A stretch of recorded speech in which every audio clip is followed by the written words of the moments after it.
You know, sometimes we just don't know what the part's going to look like in the real world. For instance, the hydraulic clutch cover looked great in the CAD world, machined it, put it on the bike, and it looked horrible. The light caught it wrong.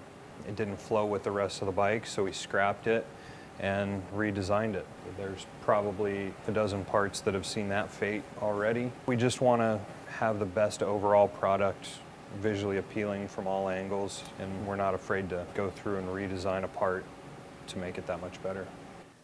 Not every part works exactly like you thought it would or planned it to work initially, so there's always circling back around to refine something.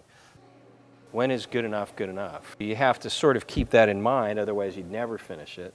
But by the same token, when it just takes a little bit more effort, making one more version of the part, oftentimes you just find that it's worth doing it. We've tried to think through this entire project as what makes it pretty, what makes it sound mechanically, what makes it serviceable, so easy to assemble, easy to work on. So that's what keeps you making the little refinements. There was no sacrifice, the quality or the overall vision, just to save dollars.